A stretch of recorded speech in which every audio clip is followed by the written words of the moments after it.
Halo, sore ya. Selamat sore, Dok. Ya, jelas suaranya ya. Kecil ya, Sudah besar jelas, besar ya. Dok. Cukup Nggih, ya. sudah jelas, Dok. Cukup, Ya. Dok.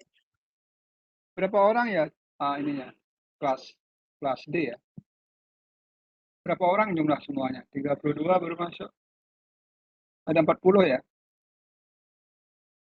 Nggih, Dok. Kurang lebih sekitar 38-an, Dok. Oh, 8 ya. Masih lagi 5 orang. Ya, apa-apa udah waktu saya udah jam 3 lebih 10 menit ya. Nanti cukupnya habis waktunya ya. Mohon Nggih. presentasinya yang penting-penting ya. Sudah saya sampaikan ya. Di terminologi, definisi apa yang dimaksud dengan topik yang Anda bicarakan ya. Misalnya subluxasi, apa itu subluxasi? Atau luxasi itu apa? Itu. Kedua, penyebabnya apa? Tidak usah dibuat penyebab luxasi ini. Toh sama juga loh dirangkup, oh ini karena ini. Tadi bagus sekali yang ada yang C1 ya. Bagus sekali ya. Lengkap semua. Ya, pun-punnya ini. Ya, sudah, sudah etiologi, baru macam-macam luxasi yang sering terjadi pada hewan, yang sering terjadi, yang jarang nggak usah ya. Ada proyekan yang jarang hanya luxasi tulang belakang, tapi yang sering nggak disebutkan, nggak dipaparkan, nggak dipresentasikan juga nggak bagus ya. Yang sering itu misalnya luxasi coxo femoral, itu sering sekali gitu ya, sering ya di luar negeri juga survei di rumah sakit bikin ya ini yang sama juga. Kenapa? Ya karena hewan itu dia punya insting, kalau udah ketabrak pasti kepalanya di dihindari, terhindar ya, dihindari dari bentur kaki belakang atau pelvis kena ya. Itu yang paling sering kena ya. Bisa patah, bisa luxasi ya. Apakah di femur, apakah dia di pelvis, itu sering terjadi. Jadi tinggi di insidennya. Jadi mohon yang paling penting yang pertama, ya, tidak harus semua, gitu ya. Yang penting kan ngerti. Kan ini bedah umum ya. Baru pengenalan gitu loh. Nanti mengenai operasinya ya bedah khusus. Nanti khusus kalau anda mau cari spesialisasi. Tidak usah di sini, bukan ya pembedahan udah selesai. Atau judul bedah apa? Ya, dengan bedah pemasangan togel pen. Jangan dirinci ini, wah anestesi ini kan bedah umum ini. Ya, jelas ya. Halo, Jelas, jelas. Dok. Jelas, Ya, Dok. ya itu ya. Habis itu baru tanda dan gejala klinisnya gimana kalau hewan mengalami ini. Tidak usah masing-masing luksasi ini. Cukup secara umum sama semua, tadi juga dipresentasikan ini. Kalau anda simpulkan sama nggak antara luksasi ini? Hampir sama nggak? Sama itu kayak kan untuk apa, kan tak praktis, tak efisien kita mempresentasikan, waktunya juga terbuang energi. Waduh, kurang kurang praktis ya. Ini sama bersama semua. Ada berapa yang beda-beda. Kalau tungkai luksasinya hampir sama, pincang ada hampir sama. Kalau di daerah mandibular pincang sih enggak, susah ngunyah ya, itu bedanya. Terus habis itu baru data klinis ya, cara mendiagnosa dan prognosisnya gimana, baru treatmentnya. Dan mohon juga diperhatikan untuk kelompok yang lain ya. Saya malah tadi di C ini C2, C3 dan C3 ya. Karena saya sudah C2, C1 sudah saya kasih masukan. Bagus C1, bagus sekali. Mohon ini sudah saya kasih tambahan sedikit koreksi. Mohon didengar. Kalau itu presentasi lagi, tidak ada. Jadi saya tidak sempat revisi, Pak. Boleh ditayangkan yang tidak sempat revisi, sama dalam penyampaiannya mohon dikoreksi, Pak. Ini salah, mestinya begini. Sehingga saya mengerti, oh orang ini dia nangkep tadi waktu saya ngomong memberikan masukan. Kalau dia baca begitu aja enggak. Aduh, gimana gitu loh. Ya, itu harapan saya, ngerti nggak? Ya, ngerti deh. Bisa dipahami, Dok. Nggih, Dok. Iya Paham, gitu ya, Dok. didengar semua. Harapan saya semua mendengar, jangan lain-lain. Kalau nggak usah join ya. Saya tidak pernah minta absen, nggak usah join itu. Yang penting ujiannya saya jawab. Tapi kalau di UASO ujiannya semua nilainya A. Boleh, besok tidak bisa juga. Tidak bisa berkompetisi dalam era global gitu ya. Apalagi menyebut Indonesia Emas tahun 2040 ya, 45 ya. Gimana bisa gitu ya. Ya kalau mau jadi dokter hewan spesialis vaksinasi ya boleh-boleh aja gitu ya. Tuh ya, mohon didengarkan. Nanti kalau ada masuk ke saya didengar. tulis nanti ada hubungannya dengan presentasi anak. Kalau semua presentasi, ya mohonlah di waktu penyampaian itu dirubah sedikit. Oh ini sudah kadang ditulis, tak sempat perbaikan. Semestinya ini. Ini tadi dua kelompok itu kok dibaca, nggak udah saya ngomong, tapi kok tak diperbaiki, tak di waktu komentar itu diperbaiki gitu loh. Nggak usah slide-nya dirubah, nggak sempat ada waktu. Itu maksud saya, nggak harus rubah slide-nya. Ini mestinya begini, ini. Nanti saya perbaiki nanti. Ya, nanti mohon nanti diperbaiki waktu ujian praktikum saya datang dikasih saya. Ya cukup satu buat, nggak usah buat banyak, nggak ada gunanya. Cukup satu buat mewakili berapa ya? 10 orang misalnya, satu yang buat. Ya, sebagai bahan saya untuk memberikan apa nilai tugas itu. Jelas deh ya untuk ujian praktikum dan nanti minggu depan juga juga ini ya tulang ya gangguan tulang. Nanti materinya mohon dihubungi PA apa nih dosen koordinator ke saya kasih nanti materinya ya. Ini terlalu mendesak ya karena sudah saya sampaikan minggu yang lalu Pak Jaya mohon Kodim hubungin ke saya, tidak ada yang hubungin Kodim ke saya. Ya kemarin baru saya kemarin 2 hari ya saya ayo saya suruh hubungi baru dihubungin Kodim ke saya. Ya. Mohon besok atau lagi 2 hari Kodim menghubung saya kasih topiknya. Sama juga kelompoknya hanya 4 kelompok, tak harus soal banyak ya. Saya tidak minta yang banyak-banyak materinya, yang penting tahu apa ini gitu aja. Ya, untuk mungkin di UGM atau di UPB ya mungkin detail semua ya. Kita tak dapat dari sana. Orang kita ngasih bahan yang begininya ya, marah-marah mahasiswanya. Ya masukan dari dosen waktu ini rapat terus stres mahasiswa atau banyak materinya katanya. Kemarin diagnosa ada banyak materinya. Stres dosennya. Ya. Bahkan ada yang paling ya jahat ya. Dosennya didoakan cepat mati dosennya dulu. Gila nggak? Saya sedih kalau ada masalah seperti itu ya. Mungkin tidak banyak kayaknya. Ya. Kebanyakan misalnya ya baik ya. Ya, satu dua ada juga yang nakal-nakal ya. Ya mohon diperhatikan ya. Dia silakan sekarang yang ini yang apa namanya yang D1 ya presentasi. Nanti D1 D2 yang luksasi dulu. Kalau subluksasi itu lebih ringan. Penyebabnya ringan, apanya ringan? Prognosisnya pausta, gejalanya lebih ringan, hampir sama penyebabnya itu. Ya. Nanti yang itu udah saya kasih masukan yang pertama, yang kedua cuma mengikuti, yang ketiga keempat ya lebih. Jangan yang ketiga yang keempat lebih jelek gitu. Itu saya sedih saya itu. Ya. Kan dibaca juga nggak ngerti yang dibaca dulu. Artinya pada waktu buat materi itu dia lain-lain dia nggak ikut memberikan kontribusinya baca aja. Nggak ngerti. Tadi luksasi kraniopentra, luksasi apa ini kraniopentra? Nggak ngerti dia. Ya. Namanya luksasi pasti berhubungan dengan sendi. Semua sendi berpotensi terjadinya luksasi atau subluksasi. Tergantung ya, ada yang gampang, ada yang susah. Tulang belakang susah luksasi karena ligamennya kuat di sana. Kalau terjadi luksasi, infausta dia. Subfemoral, sendi pinggul, mudah sekali kena luksasi. Sedikit benturan kena, tapi gampang nangani kalau cepat penanganannya. Kalau lama, ya bisa lain. Subluksasi lebih ringan. Kalau dibiarkan menjadi luksasi dia. Ya. Dibiarkan lagi menjadi ankilosis sendi, dia kaku sendinya. Itu perlu pembedahan. Tapi kalau hanya subluksasi dan luksasi tidak perlu ada pembedahan. Cukuplah. Ya, di posisi di fiksasi internal, fiksasi eksternal dengan shock bedded atau dengan ya sling ya akan sembuh ya diberi obat analgesik ya. Itu poin-poinnya ya, ya. Mohon diperhatikan temannya yang presentasi dan saya memberikan masukan. Ada 2 3 kali saya ngomong, waktunya habis. Jelas ya?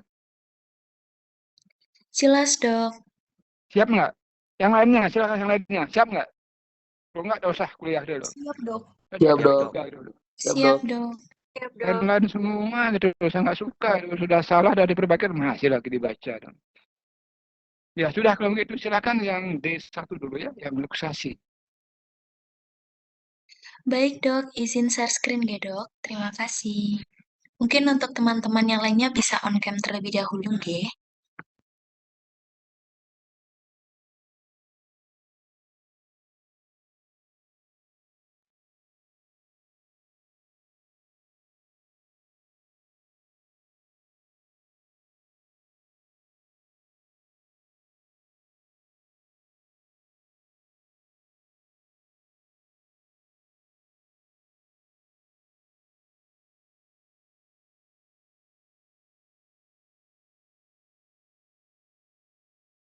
Baik, Selamat sore kepada dokter serta teman-teman sekalian. Di sini kami dari kelompok D1 akan mempresentasikan terkait gangguan sendi, yakni luksasi sendi pada anjing. Bisa di next slide.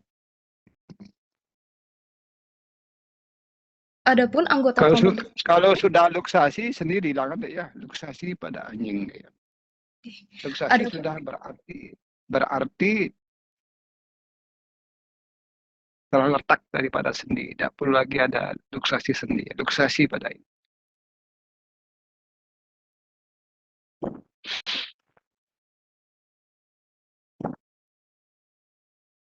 Udah ya?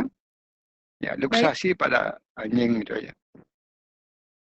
Baik, adapun anggota kelompok D1 bisa dilihat pada slide berikut. Langsung aja ya, tidak usah disebutkan ya. Langsung ya, terus ya. Bisa dilihat. Di sini saya akan menjelaskan terkait dengan terminologi. Jadi, luksasi sendi atau dislokasi adalah lepasnya kepala sendi dari mangkok sendi.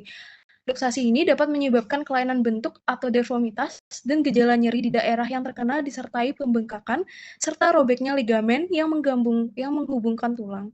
Untuk selanjutnya akan dijelaskan oleh rekan saya. Dengan dibilang menghubungkan tulang ya, yang menyokong persendian kan dua tulang membentuk sendi itu diperkuat oleh ligamentum kan gitu.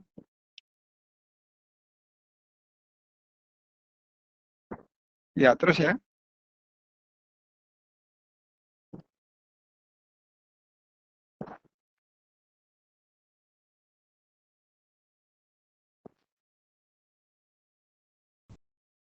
Baik, selanjutnya ada etiologi luksasi sendi. Yang pertama disebabkan oleh faktor kejadian trauma. Mohon saya sudah tidak koreksi ya, etiologi ya, jangan dibilang luksasi sendi ya, karena luksasi itu sudah berarti salah letak sendi ya, atau dislokasi, artinya salah lokasi, sendinya dihilangkan, luksasi gitu aja. Iya dok, terima kasih. Misalnya fraktur tulang, ya yang fraktur itu tulang, gitu. Nggak mungkin fraktur pada jaringan lunak ya. Luksasi ya, luksasi sendi, luksasi tidak usah pakai gangguan sendi titik luksasi ya, boleh juga ya. Baik dok, izin melanjutkan. Yang pertama ada faktor kejadian traumatik di mana banyak kejadian luksasi disebabkan oleh kejadian traumatik. Contohnya terjatuh dari ketinggian, tertabrak, terlindas, atau terkena pukulan. Nah yang kedua ada faktor patologis di mana kondisi ini atau kondisi faktor patologis ini memicu seperti penurunan fungsi metabolisme dan kerusakan jaringan seperti infeksi yang melemaskan struktur sendi. Untuk selanjutnya akan dijelaskan oleh teman saya. Baik, izin melanjutkan. Jadi yang ketiga ada faktor genetik atau ras, di mana ras anjing kecil seperti Chihuahua atau Pomeranian lebih rentan mengalami luksasi sendi. Selain itu dapat kasus luksasi sendi secara genetik atau kongetinal atau bawaan lahir. Yang keempat yaitu faktor predisposisi di mana contohnya seperti penuaan atau obesitas. Pada hewan yang tua, maka lebih rentan mengalami luksasi sendi, serta pada hewan obesitas dikarenakan adanya tekanan tambahan pada sendi. Terima kasih. Saya koreksi ya, saya berat ya, terlalu banyak ya. Mungkin etiologinya mungkin di pertama kali kan apa? Traumatik ya, ada betul ya, itu 80% karena trauma mekanik ya. Kedua patologis. Patologis itu mungkin nanti diberikan misalnya karena metabolik ya. Metabolik osteoartritis ya, metabolik ya. Atau karena infeksi menjadi infeksi pada sendi, peradangan, nyebar ya, rusak ligamentumnya. Jadi yang patologis bisa dua itu, bisa infeksius, bisa metabolik, metabolisme ya. Gitu ya. Jadi genetik, ras, atau kongenital juga bisa di sini ya. Faktor predisposisi itu apa? Misalnya lantainya licin misalnya, piprah kan luksasi dia. Ya, atau mungkin dah tertentu ya, musimnya atau musim apa ya, panas, terlalu panas dia, bisa juga mempengaruhi itu. Itu faktor predisposisi yang mempermudah terjadinya luksasi. Ya, piprah itu kan mudah luksasi dia, karena licin kandangnya. Saya juga ya. Ini tidak betul ya. Cuma patologis itu mungkin diberikan bisa dua ya, bisa dia bersifat infeksius, bisa dia karena metabolisme ya. Ya, metabolisme itu misalnya ya ini osteoartritis ya. Udah ya.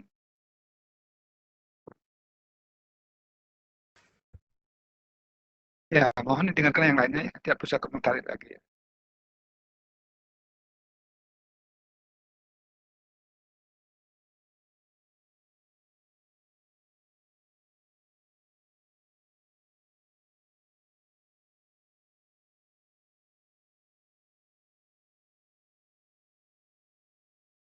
Ya silakan sambil diperbaiki, tidak harus diperbaiki langsung. Nanti dikasih gini, tulis saja nanti diperbaiki belakang. Ya, macam-macam luksasi sekarang ya. Baik, silakan. selanjutnya macam luksasi.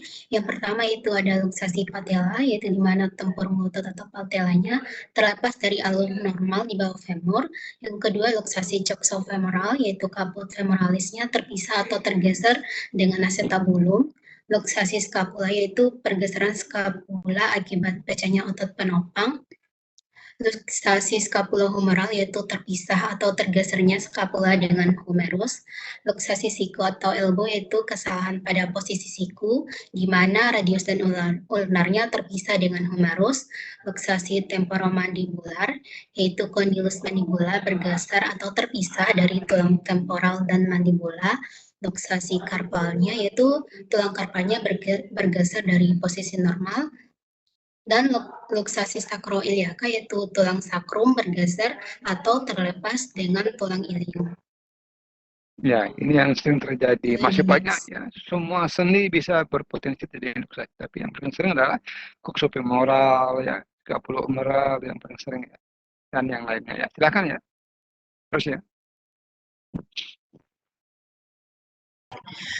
Baik, selanjutnya saya akan menjelaskan terkait tanda klinis dari luksasi sendi, di mana seperti yang kita ketahui secara garis besar, hewan yang mengalami luksasi itu akan memiliki keterbatasan gerakan serta merasakan nyeri pada area yang terkena luksasi.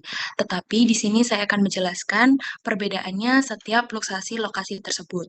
Contohnya seperti Ya. luksasi patella, yaitu hewan itu akan mengalami kepincangan baik sementara ataupun berkelanjutan dengan biasanya salah satu kaki belakangnya itu akan diregangkan terlebih dahulu ketika akan berdiri. Sedangkan pada coxofemoral itu hewannya akan mengalami tumpuan yang terbatas serta kondisi dari pinggulnya itu terlihat tidak simetris. Nah, selanjutnya ada luksasi siku ataupun elbow. Nah, itu akan terjadi juga keterbatasan tumbuhan pada kaki depannya. Nah, tetapi juga perlu diketahui bahwa terdapat pembengkakan pada siku, sehingga siku itu terlihat mengalami deformitas.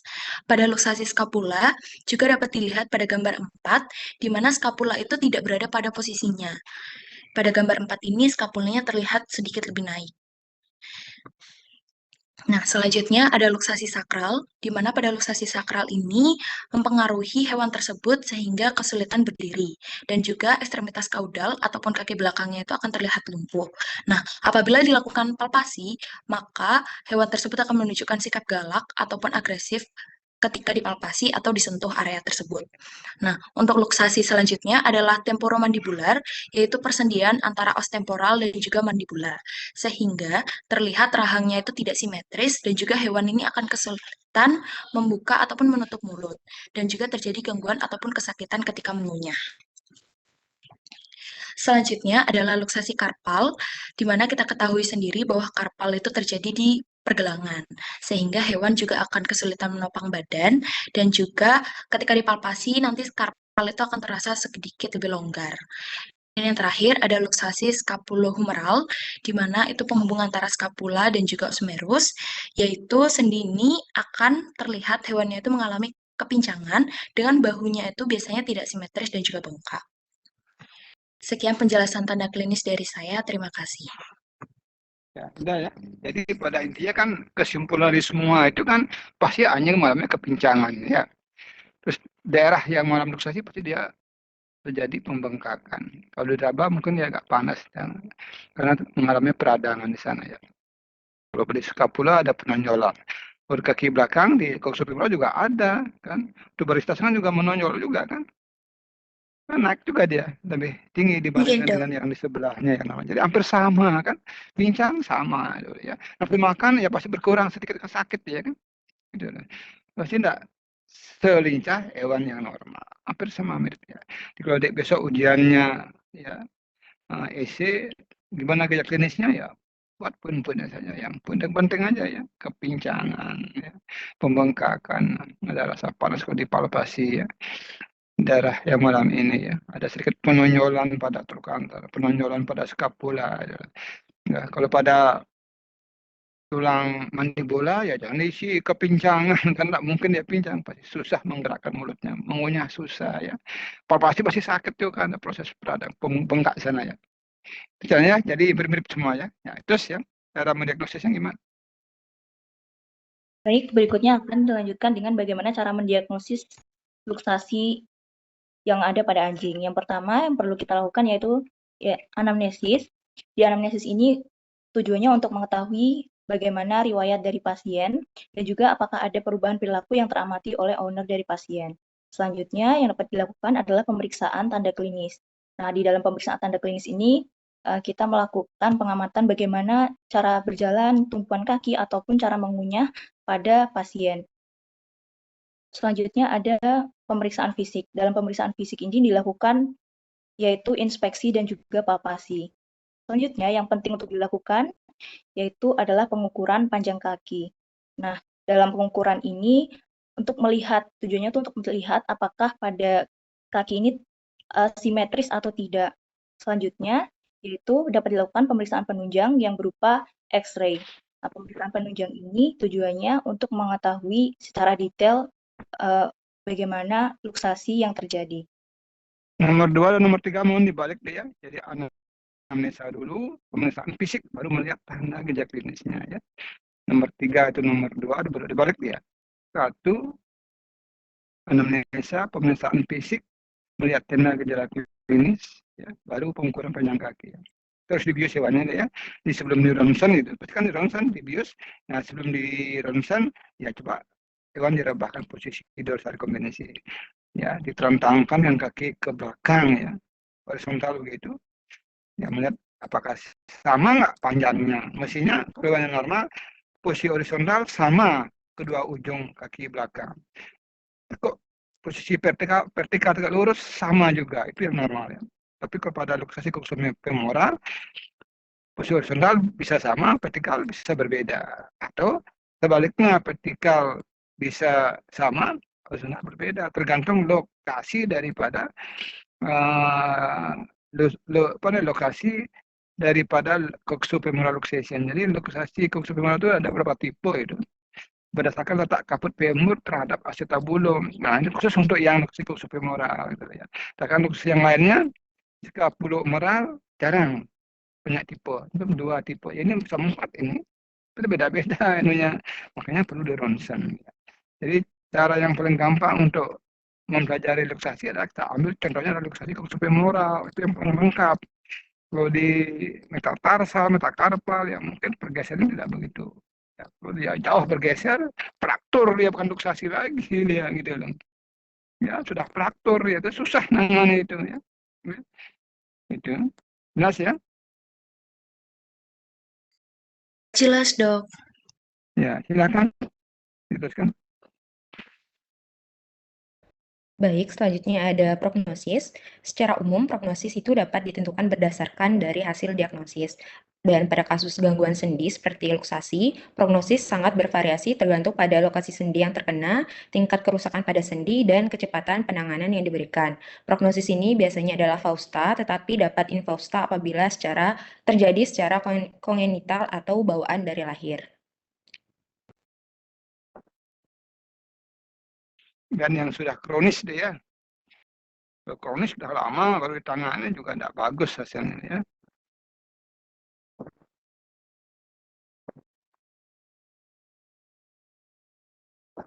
Oke, Dok. Nanti saya tambahkan, Dok.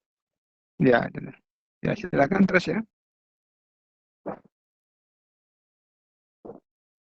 Selanjutnya untuk treatment secara umum terdiri dari 5R. Yang pertama, rekognisi. Jadi tahap awal di mana gangguan diidentifikasi dan didiagnosis. Ini meliputi pemeriksaan fisik dan klinis.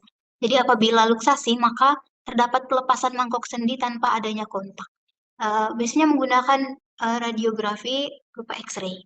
Selanjutnya untuk reposisi atau reduksi, ini mengembalikan posisi sendi yang tergeser ke tempat semula atau posisi normal. Terdiri atas dua, reduksi tertutup dan terbuka. Nah, untuk yang tertutup ini tanpa pembedahan. Penarikan dilakukan dengan penarikan lembut dan perlahan untuk mengembalikan posisi sendi. Kemudian untuk reduksi terbuka itu melalui pembedahan. Jika reduksi tertutup tidak efektif, maka melakukan reduksi terbuka. Bisa dilihat pada gambar di bagian kanan bawah, itu merupakan proses reduksi terbuka pada luksasi patella anjing. Bisa di next. Kemudian untuk treatment yang ketiga ini merupakan retensi atau fiksasi. Ini merupakan prosedur menahan atau menjaga posisi sendi yang telah diperbaiki agar tetap stabil dan tidak bergeser kembali ke posisi yang awal. Terdiri atas dua, internal dan eksternal. Untuk internal, menggunakan alat seperti pen, plate, atau skrup pada bagian yang mengalami luksasi. Untuk eksternal, menggunakan alat luar tubuh seperti soft bench atau kerangka eksternal. Untuk treatment selanjutnya yaitu treatment rehabilitasi, ini merupakan proses pemulihan untuk mengembalikan fungsi normal sendi. Biasanya ini melakukan terapi fisik atau fisioterapi, kemudian terapi pijat, kontrol berat badan dengan memberikan nutrisi yang cukup dan bagus untuk tubuh, kemudian penggunaan obat glukosamin dan kondritin. Selanjutnya untuk reassessment, ini merupakan treatment penilaian atau evaluasi progres hewan, apakah sudah bisa jalan atau belum bisa, apakah ada perbaikan atau tidak. Bisa di next.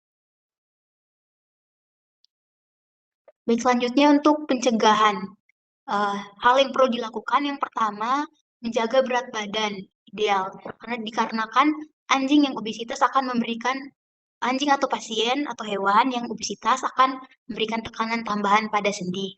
Kemudian melakukan latihan fisik secara teratur dan terkontrol. Jadi latihan fisik membantu memperkuat ligamen sekitar sendi. Kemudian selanjutnya menghindari aktivitas berat seperti melompat dari ketinggian atau bermain di area licin. Dan yang terakhir, memberikan suplemen pada sendi. Bisa di next. Baik, memasuki kesimpulan, luksasi merupakan lepasnya kepala sendi dari mangkuk sendi yang menyebabkan deformitas dengan gejala nyeri hingga pembengkakan. Kondisi ini bisa terjadi pada berbagai macam sendi dengan trauma sebagai penyebab utamanya. Dalam menangani luksasi dapat dilakukan 5R yang mencakup rekognisi, reposisi, retensi, rehabilitasi, dan tadi. Lalu luksasi akhirnya dapat dicegah melalui penyediaan lingkungan yang sesuai dan menjaga kesehatan hewan. Selanjutnya akan saya serahkan kepada teman saya. Baik, terima kasih. Sekian presentasi dari kami, kelompok D1. Kami ucapkan terima kasih. Ya, ini lebih bagus ya dibandingkan yang tadi yang Q3, Q4 ya. Ya, seperti ini yang saya minta. Jadi yang tidak usah banyak-banyak ya. Itu yang tadi kan ada assessment ya, penilaian itu penilaian harus ada pemeriksaan radiografi secara periodik ya. Jadi pemeriksaan radiografi itu tidak hanya sebelum dilakukan tindakan untuk diagnosa, tapi setelah dilakukan pemasangan atau saya dilakukan reposisi tertutup dan fiksasi juga dipoto lagi sekali gitu. Nanti seminggu lagi dipoto gitu. Atau mungkin 3 harinya dipoto lagi. Tergantung kasusnya apa. Kalau ringan sekali mungkin ya cukup sekali dipoto gitu loh. Untuk kasus yang berat itu apalagi patah tulang itu secara periodik fotonya ya. Seminggu, 2 minggu, 3 minggu dipoto ya. Untuk mengetahui sejauh mana perkembangannya. Jangan sampai nanti dibiarkan nanti sudah terakhir baru dipoto, tidak bisa kita mengoreksi gitu loh, tidak bisa mengoreksi secara dini, ya susah ya. Kalau dikoreksi lebih dini kan lebih gampang, karena kalus itu yang susah kita bongkar itu ya. Jadi reassessment ya di penilaiannya. Itu ya, jadi saya cuma 4R sebenarnya, tapi tadi ada temannya yang 5R itu bagus sekali, benar ya. Jadi penilaian termasuk radiografi secara berkala itu termasuk yang kelima. Ya, baik secara klinis maupun secara radiografi penilaiannya ya. Itu jadi sudah saya ini terima ini ya, mohon ada beberapa saja yang harus diperbaiki ya. Ada yang mau ditanyakan dari kelompok ini? Terima kasih banyak nih dok atas masukannya. Ya. Jadi intinya begini ya, luksasi, subluksasi. Jadi sama ini ya. Kalau dulu luksasi itu sama dengan dislokasi, salah lokasi. Di orang-orang salah lokasi pasti jauh dia ya. Antara kaput dan acetabulum ya yang paling gampang ya pada sendi pinggul ya. Jauh dia terpisah jauh. Berarti kerusak ligamentumnya pasti lebih parah, total lah kerusakannya. Kalau kerusakannya parsial sepertiga atau sedikit aja bergeser rusak juga. Itu kan tidak jauh bergeser. Jadi tulang rawan sendinya masih kontak antara tulang rawan kaput dan tulang rawan acetabulumnya masih kontak ya. Itu dikategorikan sebagai subluksasi. Jadi kalau masih berhubungan, masih kontak antar tulang rawan, itu boleh dibilang subluksasi. Itu kalau sudah lepas begitu, ya harus luksasi, dislokasi itu ya. Jadi kalau seperti itu pasti dari segi penyebabnya pasti lebih berat yang luksasi. Nah, begitu gejalanya pasti lebih jelas kelihatan lebih berat ya. Penanganan juga lebih susah, gitu. Lebih susah dibandingkan dengan yang subluksasi. Prognosisnya juga begitu, pasti dia pausta ya. Pausta artinya begini, umumnya subluksasi dan luksasi ini pausta, tetapi kalau dibiarkan ya bisa berubah. Tapi kalau subluksasi dibiarkan menjadi luksasi dia. Luksasi dibiarkan menjadi ankilosis dia, kaku dia, rusak ya seni. Jadi umumnya kalau subluksasi menjadi luksasi, luksasi dibiarkan ya menjadi ankilosis impausta. Tapi kalau cepat penanganan itu harus sampingan ya. Jadi harus mendapat penanganan yang cepat, yang dini, sehingga prognosisnya menjadi pausta. Dia bisa menjadi impausta kalau lama penanganannya itu. Ya. Jelas ya? Dari segi etiologi sudah jelas tadi ya. Mohon dikelompokkan agar ini ya bisa 5, bisa 3, atau 4 tadi kan ada faktor predisposisi. Misalnya daerahnya, tempatnya ya. Ini kalau lantainya licin, tempatnya tidak bagus atau dia kepanasan ya, banyak gerak aktivitas ya bisa sebagai faktor predisposisi kan panas dia. Ya, bisa juga ya. Jadi ada faktor predisposisi ya. Ada yang tanyakan? Mohon untuk grup yang lain ya, nanti mohon diperhatikan tadi itu sudah cukup bagus ya. Ini macam-macam luksasi sudah ada tadi ya, walaupun banyak tapi yang ya ada usah terus semua disebutkan. Yang penting-penting jangan sering terjadi ya. Ada yang ditanyakan dari kelompok ini dari D1 ya? Dari kami cukup dok. Ya kalau cukup ya masuk ke D2 sekarang ya. Kita bandingkan dengan yang D2 ya. Mudah-mudahan lebih bagus lagi ya. Terima kasih dok. Terima kasih banyak dok.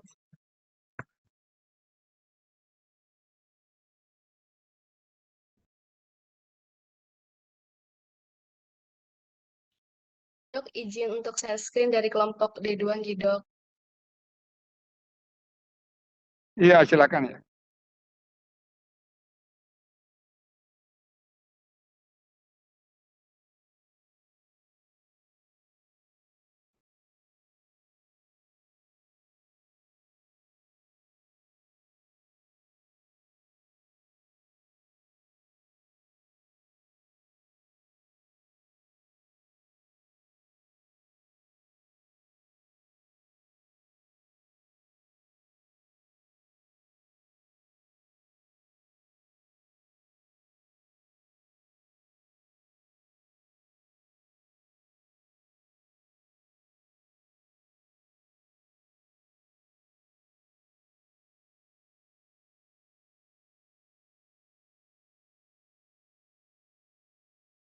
Ya silakan dimulai, silakan diperhatikan ya gambar itu ya. Itu ada 2 tulang yang membentuk sendi, ada ligamentum ya. Bisa diperhatikan. Kalau dia utuh dia seperti itu, kalau ada robek, ruptur ligamennya ya bisa dibayangkan pasti kan terjadi perubahan bentuk sendi. Dan derajat perubahannya tergantung kerusakan daripada ligamentumnya. Kalau dia total ya jauh ya luksasi dia.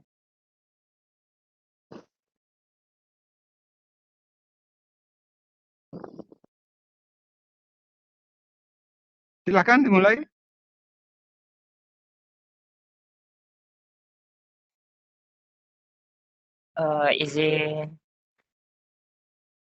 izin mengganti teman saya yang berhalangan. Terminologi, yaitu luksasi secara umum adalah terpisahnya atau terdislokasinya seluruh tulang yang berartikulasi untuk membentuk sendi. Luksasi sendiri dapat diakibatkan oleh deformitas dan gejala nyeri pada daerah yang mengalami luksasi. Selain itu, luksasi juga dapat menyebabkan pembengkakan jaringan lunak di sekitar persendian dan kerobekan pada ligamen yang mengikat tulang Halo, tersebut. saya tanya dulu, luksasi itu dapat disebabkan oleh deformitas sendi. Dapat diulang lagi sekali. Luksasi dapat disebabkan oleh deformitas sendi. Jadi pada grup D1 sudah jelas sekali, ada 4 yang mengelompokkan etiologi daripada luksasi. Trauma, kedua karena penyakit, ketiga karena ya faktor genetik kongenital, kelima karena predisposisi. Ada mengatakan disebabkan oleh deformitas. Apa tuh deformitas? Ngerti nggak ada? Coba dijawab, apa tuh deformitas itu apa?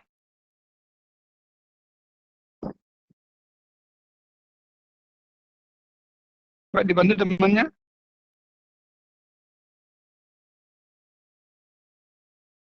Dapat disebabkan oleh deformitas Dok. sendi. Deformitas Iya, itu silakan. perubahan bentuk, Dok.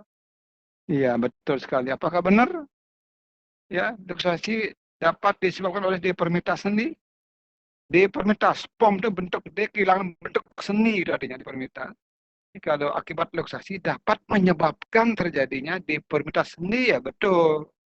Jangan dibalik, dapat disebabkan oleh lain artinya.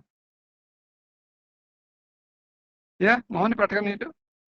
Kata-katanya ya. Silakan, Anda ngerti nggak yang presentasi tadi, yang laki ini? Mohon maaf dok, itu sebenarnya materi yang dipresentasikan oleh teman saya hanya menggantikan. Loh, kamu kan juga harus ngerti. Kamu tidak boleh mengganti. Iya. Mau mengganti di mana kamu nih mahasiswa ini? Kamu dikasih makan ini, kamu mau makan. Aduh, kamu masih ada sempat 5 loh. 6 ya 5-nya.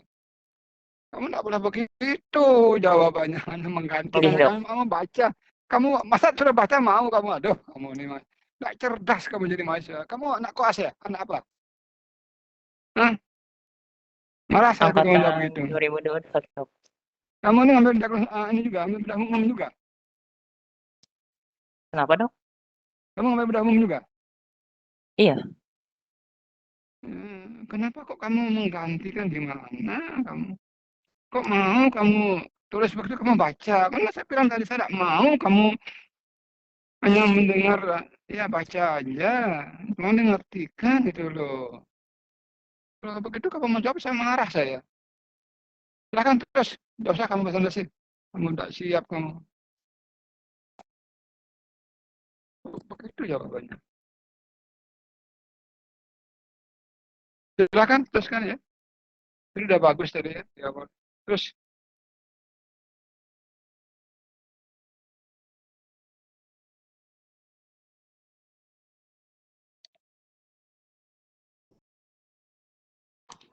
Baik, selanjutnya adalah etiologi, di mana luksasi memiliki bermacam-macam jenis yang membuat etiologi dari luksasi sendiri juga beragam. Luksasi dapat jadi akibat dari adanya trauma ataupun secara kongenital, di mana secara tingkat keparahan luksasi dibagi menjadi akut dan kronis. Etiologi dari luksasi yaitu pertama ada trauma mekanik yang dialami dalam bentuk kecelakaan dengan benturan keras seperti tertabrak kendaraan, seperti tertabrak kendaraan, jatuh dari ketinggian, atau terkena benda berat. Kasus luksasi akibat trauma ini sering terjadi hingga 85-90%. Selanjutnya adalah predisposisi, di mana dua faktor predisposisi adalah seperti penuaan, di mana degenerasi alami terjadi, dan obesitas, di mana terdapat tekanan berlebih sehingga hilang stabilitas dan percepatan degenerasi. OA atau osteoartritis adalah contoh spesifik dari penyakit sendi degeneratif yang dapat memicu luksasi. Selanjutnya akan dijelaskan oleh rekan saya. Terima kasih. Tadi kamu nggak mendengar ya yang temannya yang sebelumnya ya. Dia mengelompokkan ada 4 penyebabnya ya. Jadi yang patologi, infeksi, predisposisi itu mana predisposisi? di OH itu termasuk predisposisi ya. Saya tidak sependapat kalau itu disebutkan ke predisposisi.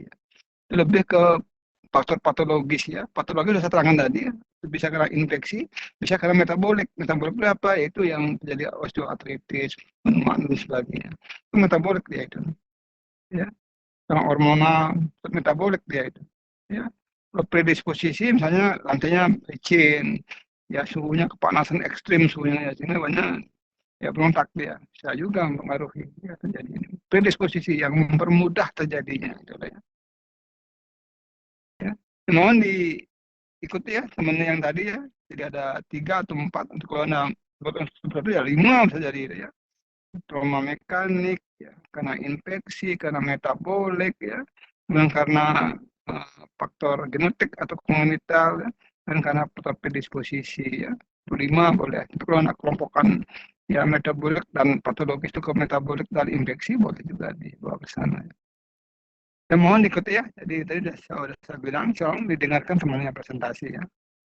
Baik, Dok. Untuk selanjutnya ada di slide selanjutnya, Dok.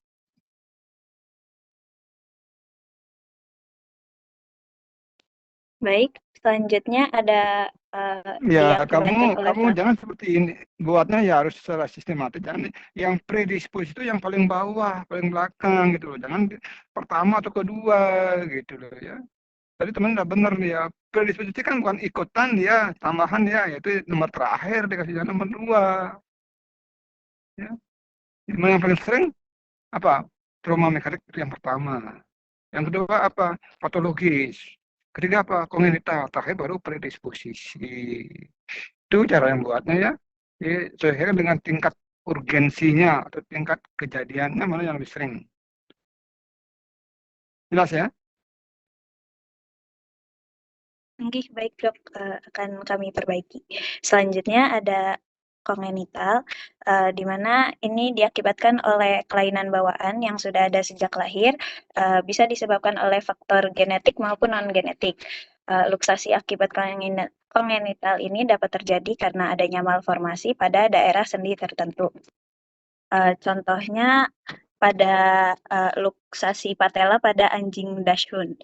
Selanjutnya ada patologis, di mana diakibatkan oleh 2 faktor atau 2 penyebab. Yang satu ada infeksi, yang kedua ada metabolisme. Yang pertama, infeksi ini diakibatkan adanya penyakit pada sendi atau jaringan di sekitar sendi yang mengakibatkan pembengkakan. Infeksi ini bisa disebabkan oleh bakteri, baik aerob maupun anaerob, dan fungi. Contohnya seperti septic arthritis. Yang kedua ada metabolisme, di mana diakibatkan oleh penurunan fungsi metabolisme seperti osteoartritis. Selanjutnya akan saya serahkan ke rekan saya. Terima kasih.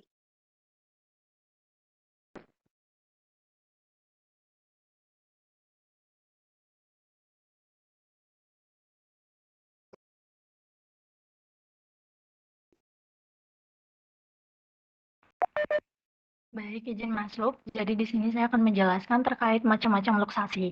Yang dimana pertama itu ada luksasi patella, yang merupakan tempurung lutut atau patella terlepas dari alur normalnya di bawah femur. Kemudian yang kedua itu ada luksasi sakral, yang dimana tulang sakrum terlepas atau tergeser dari tulang ilium. Kemudian yang ketiga itu ada luksasi temporomandibular, yang dimana kondilis mandibula itu terpisah dengan tulang temporal dan fossa mandibular. Yang keempat ada luksasi skapula, yang dimana pergeseran skapula akibat pecahnya otot yang menopang. Yang kelima ada luksasi skapula humeral, yang dimana terpisah atau tergesernya skapula dengan humerus. Kemudian yang keenam ada luksasi siku, yang dimana kesalahan pada posisi siku, di mana radius dan ulna itu terpisah dengan humerus. Yang ketujuh ada luksasi karpal, yang dimana hilangnya sokongan dari ligamentum palmar pada antebasial. Yang terakhir itu ada luksasi sokofemoral, yang dimana kaput femoralis terpisah atau tergeser dengan acetabulum. Next slide. Mana yang lebih sering terjadi? Paling sering terjadi di antara ini? Mana yang paling sering terjadi di antara ke-8 ke 9 ini?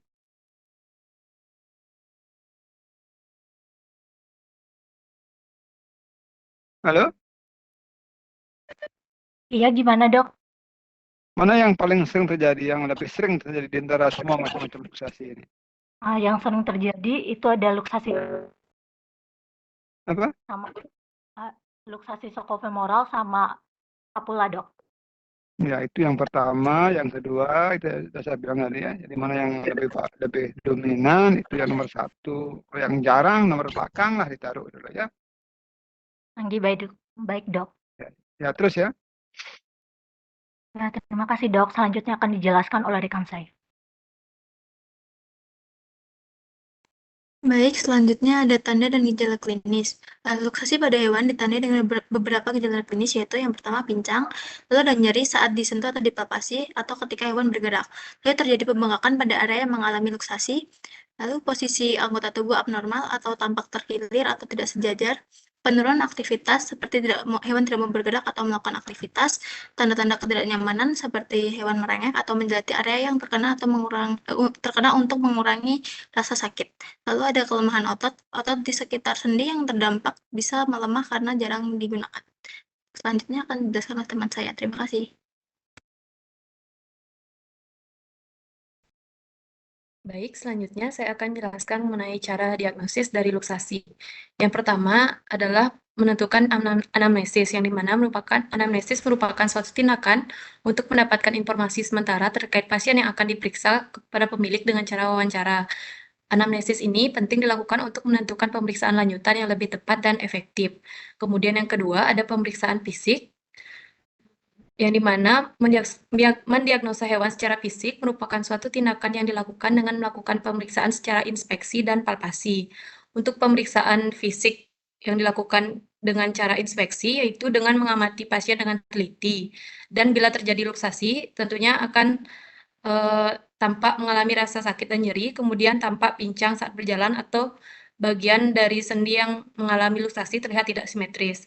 Selanjutnya, dilakukan palpasi yaitu dengan meraba beberapa sendi yang diduga mengalami kelainan atau luksasi. Kemudian selanjutnya melalui tanda klinis, yang dimana tanda klinis merupakan gambaran atau tanda penyakit yang dapat dilihat secara visual. Tanda klinis ini sangat penting dalam mendiagnosa suatu penyakit, yang dimana hal ini bertujuan untuk memfokuskan dalam mendiagnosis dan memberikan pengobatan. Pada luksasi, tanda klinis yang dapat diamati seperti kepincangan, nyeri pada kaki yang terjadi luksasi, bengkak, dan juga susah untuk berjalan. Kemudian selanjutnya dengan mengukur panjang kaki. Mengukur panjang kaki merupakan cara mendiagnosis yang sangat penting untuk dilakukan. Tentunya ukuran kaki yang mengalami luksasi akan berbeda dengan ukuran kaki yang normal. Dengan hal ini, kita dapat mengetahui seberapa jauh perbedaan yang terjadi untuk menentukan tahap lanjutan dalam mendiagnosa dengan alat penunjang seperti X-ray. Kemudian terakhir adalah pemeriksaan radiologi, yang merupakan pemeriksaan lanjutan dengan menggunakan X-ray pada bagian kaki yang diduga mengalami luksasi. Hasil dari X-ray pada hewan yang mengalami luksasi yaitu terjadi dislokasi persendian yang tidak berada pada letak semestinya. Pemeriksaan menggunakan X-ray ini juga akan membantu menunjukkan berapa derajat persendian yang mengalami pergeseran dari tempatnya. Untuk slide selanjutnya akan dijelaskan oleh rekan saya. Terima kasih. Selanjutnya adalah prognosis, yang dimana prognosis ini ditentukan berdasarkan hasil diagnosis. Pada kasus luksasi sangat bervariasi dan tergantung pada lokasi, tingkat keparahan, dan kecepatan penanganan yang diberikan oleh tenaga medis atau VET. Adapun kemungkinan prognosis itu FAUSTA atau dapat juga INFAUSTA apabila bawaan dari lahir atau kongenital seperti gen.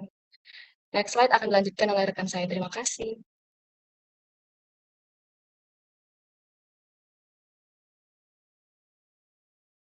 Baik, selanjutnya treatment. Prinsip dasar penanganan luksasi menggunakan konsep 5R, yaitu rekognisi, reduksi, retensi, rehabilitasi, dan reassessment. Yang pertama yakni rekognisi. Tujuannya mengenali adanya faktor dan menentukan jenis serta tingkat pemeriksaan fisik, anamnesis, dan pemeriksaan penunjang seperti ronsen. Lalu reduksi tujuannya mengembalikan pulang ke posisi semula agar menyatu dengan baik. Dengan cara dapat dilakukan secara tertutup tanpa operasi, misalnya dengan manipulasi manual atau terbuka dengan operasi.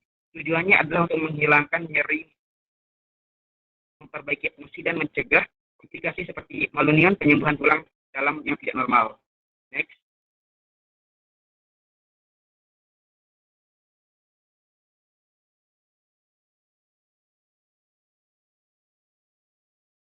Baik, selanjutnya retensi.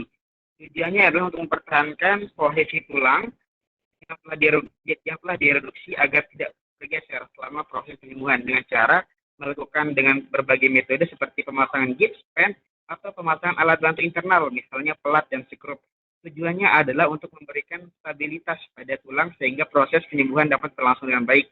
Yang keempat ada rehabilitasi, tujuannya untuk mengembalikan fungsi normal pada anggota tubuh yang mengalami fraktur. Caranya terdiri dari latihan fisik, terapi fisik, dan penggunaan alat bantu jika memang diperlukan. Tujuan rehabilitasi sendiri yakni meningkatkan kekuatan otot, memperbaiki rentang gerak, dan mengembalikan fungsi otot sebagaimana mestinya.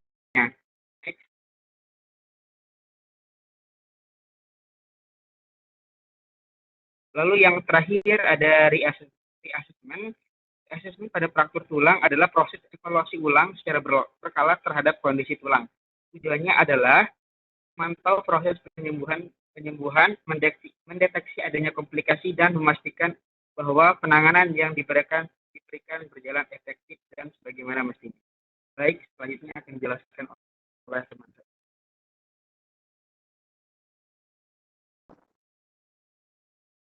Selanjutnya ada kesimpulan. Luksasi adalah kondisi di mana tulang yang membentuk sendi terpisah atau terdislokasi akibat trauma, kelainan bawaan, atau infeksi. Gejala umumnya meliputi pincang, nyeri, pembengkakan, posisi anggota tubuh tidak normal, penurunan aktivitas, ketidaknyamanan, dan kelemahan otot. Penanganan luksasi sendi mengikuti prinsip 5R yaitu rekognisi, reposisi, retensi, dan rehabilitasi. Setelah itu, reassessment dilakukan secara berkala untuk memantau proses penyembuhan dan mengantisipasi terjadinya komplikasi. Sekian dari saya, selanjutnya akan diserahkan kepada teman saya.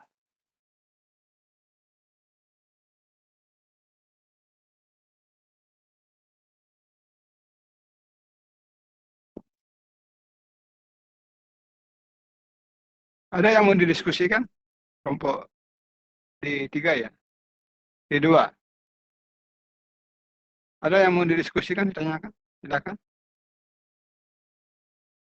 Saya udah cukup ya. Di poin-poinnya udah saya tangkap semua.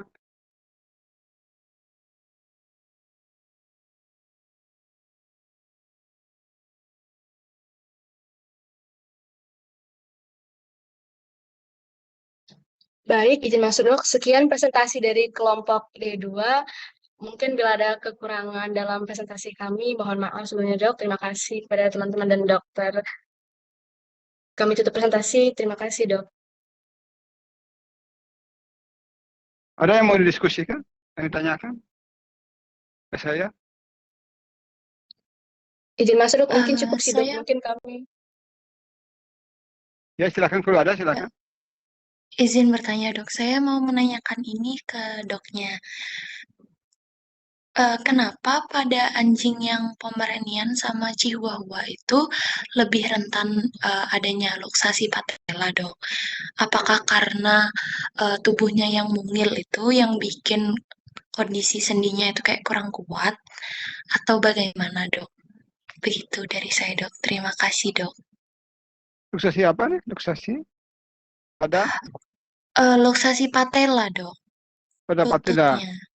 Nggih. Itu sering terjadi gitu pada anjing ras kecil itu.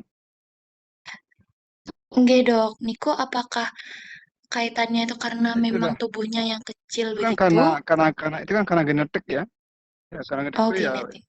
Ya sama juga kayak episplasia. Kenapa kok ini anjing-anjing ras besar ya yang mengalami episplasia? Genetik dia. Kenapa kalau ibunya ini anaknya pasti kena dia gitu loh. Ya. Dan munculnya setelah dewasa, masih kecil tak jelas. Setelah gede dia baru kelihatan ya. Kenapa ya? Karena kalau pada episplasia kan karena adanya gangguan sirkulasi darah katanya. Mungkin tidak jelas juga penyebabnya kenapa. Karena diduga ada gangguan sirkulasi darah pada saat ada dalam fetus itu loh. Sehingga proses pembentukan ini juga terganggu dia. Sendinya itu terbawa sampai dia dewasa.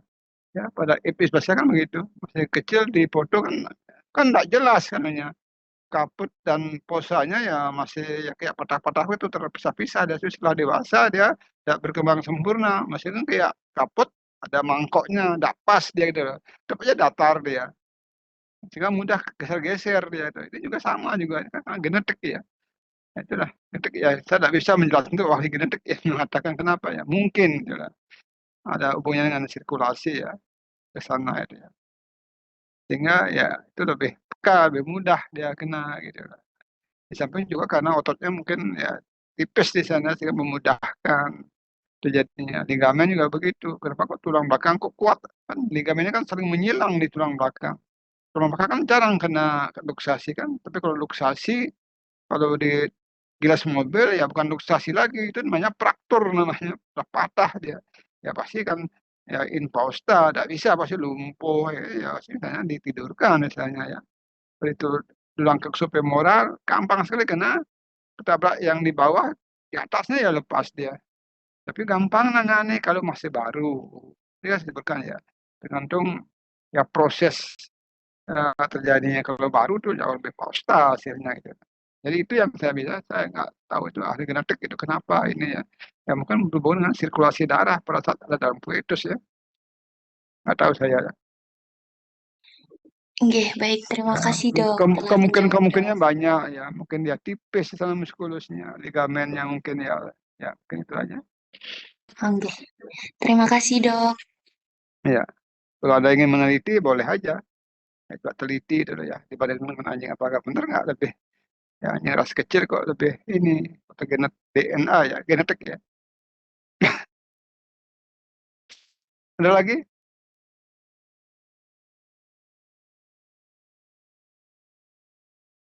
Kalau tidak ada masuk ke apa ya sekarang ke D3 ya. D3 ya. Selanjutnya D3 saya izin. Ya silakan subluksasi ini sub ya. Jadi semuanya ringan ya. Jangan dibilang subluksasi itu nanti infausta prognosinya dan tidak harus operasi kan dia ringan ini kecuali yang kategori kongenital. Ya, yang kongenital pun juga tidak harus operasi, bisa amat dicegah. Kalau sudah dia masuk ke luksasi ya itu baru dioperasi. Jadi grade 1 dan grade 2 pada yang episplasia itu termasuk subluksasi dia. Naik tingkatannya menjadi grade 3 dan 4 masuk ke luksasi udah dia gitu. Ya, lebih parah, gejalanya lebih berat ya, lebih parah ya.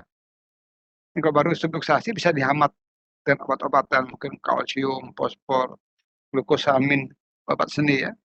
Ya, kondoitin, vitamin D3 ya. Dan sebagainya ya.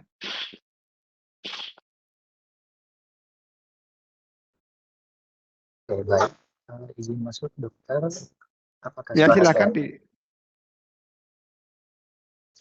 silakan. Ya, baik dokter, terima kasih kesempatannya. Izin kami dari kelompok D3 akan memaparkan materi subluksasi. Mungkin bisa dilanjut saja.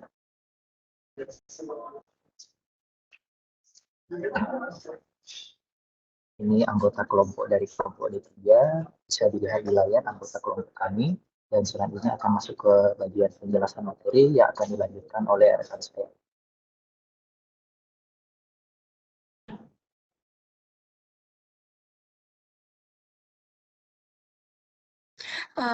Izin masuk, baik sebelum masuk ke dalam materi lebih dalam, kita mau melalui pendahuluan terlebih dahulu. Jadi ilmu bedah umum veteriner ini memiliki tujuan untuk memulihkan gangguan pada hewan dengan menggunakan instrumen bedah dan teknik manual. Nah, sistem tubuh makhluk hidup sendiri terdiri dari banyak sistem dan salah satunya adalah sistem muskuloskeletal. Kerusakan pada sistem ini dapat mengganggu mobilitas hewan hingga menyebabkan rasa sakit pada hewan. Salah satu permasalahan yang dapat terjadi adalah subluksasi. Oleh karena itu akan saya serahkan kepada teman saya untuk menjelaskan subluksasi lebih dalam.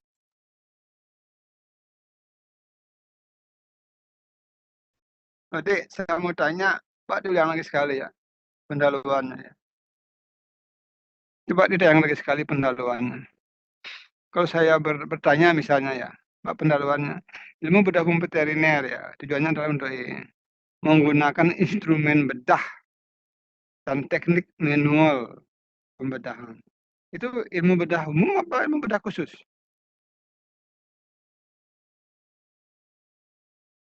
Bisa bertanya. Ilmu bedah khusus, dok. Ya, makanya jangan dibilang ilmu bedah veteriner bertujuan untuk dengan ditulis umumnya gitu loh ya. Kalau dia bilang bedah umum ya kurang pas kan dia menggunakan instrumen bedah di sana dan menggunakan teknik pembedahan gitu loh. Kan pas umum karena ilmu bedah. Jadi ilmu bedah itu tidak ada yang di sini ada ilmu bedah khusus.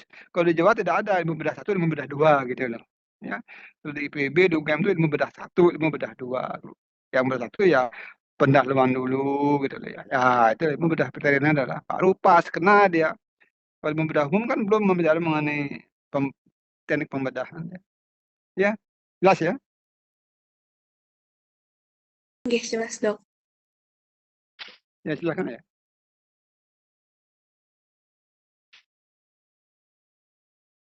Selanjutnya ada terminologi subluksasi. Subluksasi merupakan dislokasi parsial atau sebagian. Terjadi pergeseran namun tidak sepenuhnya terlepas. Bila diperhatikan, ada sebagian permukaan sendi yang masih menyatu satu sama lain. Untuk selanjutnya dijelaskan oleh teman saya.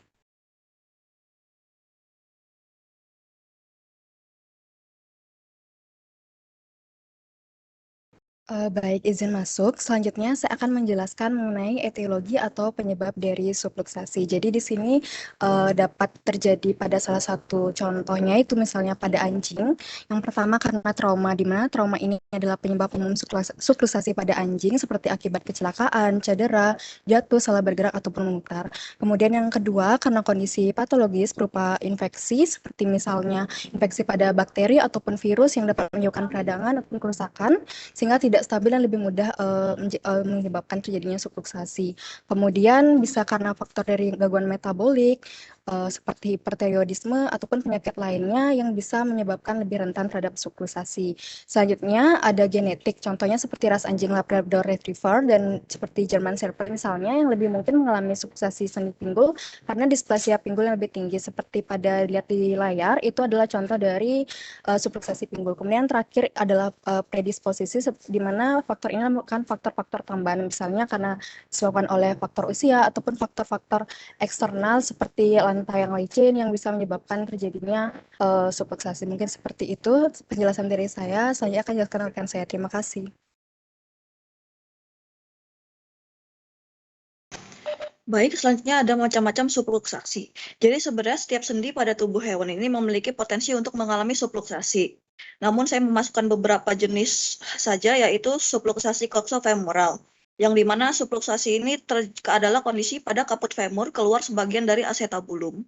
Kemudian subluksasi siku, yang dimana merupakan kondisi ujung bawah os humerus terlepas secara parsial dari bagian atas osa antebrachii. Kemudian ada subluksasi bahu, yang dimana merupakan dislokasi parsial sendi glenohumeral antara kaput humerus dan fossa glenoidalis pada skapula. Kemudian subluksasi vertebra, yang dimana kondisi ketika satu atau lebih tulang belakang bergeser sebagian dari posisi normalnya. Kemudian ada subluksasi atlantoaksial, yang dimana dislokasi parsial yang terjadi pada sendi antara tulang atlas dan aksis di leher. Nah, untuk anjing sendiri ini lebih sering terjadi adalah subluksasi coxofemoral dan juga subluksasi siku. Selanjutnya akan dijelaskan oleh rekan saya.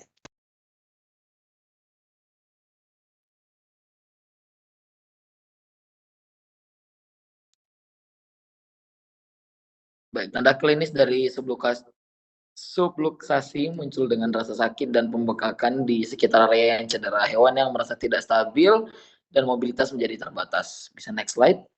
Berikut mungkin beberapa hal yang dapat dilihat dari satu, mengalami kepincangan atau ketimpangan secara tiba-tiba, keengganan atau kesulitan untuk berjalan atau melompat, timbul rasa nyeri saat menyentuh atau menggerakkan sendi, terjadi pembengkakan atau kehangatan pada sendi, hewan menjilati sendi secara terus-menerus, dan kemungkinan juga nafsu makan dan aktivitasnya berkurang dan menurun. Ini juga bergantung pada lokasi subluksasi yang terjadi. Untuk penjelasan selanjutnya, saya serahkan kepada rekan saya.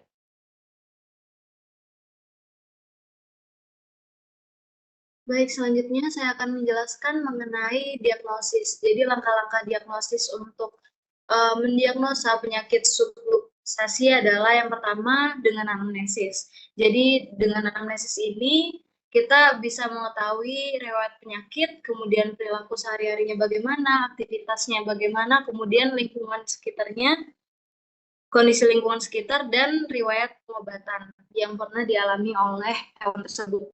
Kemudian yang kedua ada pemeriksaan tanda klinis, jadi kita bisa mengetahui manifestasi yang berkaitan dengan nyeri, ketidakstabilan, dan perubahan fungsi sendi. Kemudian yang ketiga, kita dapat melakukan pemeriksaan fisik. Jadi pemeriksaan fisik itu adalah pemeriksaan manual atau pasi pada sendi yang terkena. Itu dapat menunjukkan pergerakan abnormal ketika memungkinkan identifikasi nyeri lokal dan instabilitas. Kemudian yang keempat ada pengukuran. Jadi pengukuran ini tidak hanya pada kaki saja karena yang rentan mengalami subluxasi seperti yang telah dijelaskan oleh rekan saya tadi, ada tulang vertebrae dan lain-lain. Jadi seperti jika ada subluxasi pada vertebrae dicurigai, maka dari vertebrae-nya itu akan dilakukan pengukuran. Jadi memberikan penilaian kuantitatif dan objektif terhadap kondisi sendi sehingga memungkinkan pemantauan kondisi dan evaluasi hasil terapinya. Jadi Bagaimana cara pengukuran mengukur ini vertebrae? Bagaimana cara mengukur vertebrae, Dek? Tadi udah saya berulang-ulang menyampaikan itu. Pengukuran panjang kaki, tidak ada saya bilang pengukuran vertebrae. Ini hanya panjang kaki yang bisa pada tungkai. Dan khususnya pada tungkai belakang ya, yang paling sering mengalami luxasi. Pengukuran panjang kaki untuk melihat apakah ini simetris atau tidak. Gitu. Kalau vertebrae, bagaimana cara mengukur vertebrae? izin dok, Pak dijawab. dengan melakukan X-ray dok, jadi nanti di X-ray ada Bukan seperti begitu maksudnya. Ini pengukuran panjang kaki sebelum dipoto. Yang X-ray kan yang nomor 5 kan dikonfirmasi, dikonfirm, diperkuat dengan pemeriksaan penunjang itu radiografi. Ini belum dilakukan X-ray. Ya. Tadi juga sudah saya bilang, pertama adalah anamnesa, kedua pemeriksaan fisik. Ini mohon dirubah ya. Sudah saya komentar tadi mungkin nggak dengar ya. Yang ketiga baru melihat tanda atau pemeriksaan tanda atau gejala klinis yang ada pada hewan. Yang keempat adalah pengukuran panjang kaki. Ya, kan dibius untuk yang kelima. Sebelum yang kelima, coba diukur panjang kakinya. Ya, posisikan dia dorsal rekombensi direbahkan posisi horizontal. Lihat kakinya. Sama nggak kedua kakinya? Oh, sama. Coba posisi vertikal, oh beda. Oh, luxasi udah. Mestinya horizontalnya sama, vertikalnya sama gitu. Ya, kalau sudah berbeda, baik horizontalnya beda atau vertikalnya beda, tidak normal dia. Ya, tidak bisa kita mengukur panjang vertebrae. Gimana untuk mengukur panjang mengukur vertebrae? Ini kan belum di ini ya. Belum di ronsen. Setelah di ronsen bukan mengukur vertebrae, mengukur kelainan yang ada pada sendi kan begitu. Apakah bergeser nggak sendinya ini?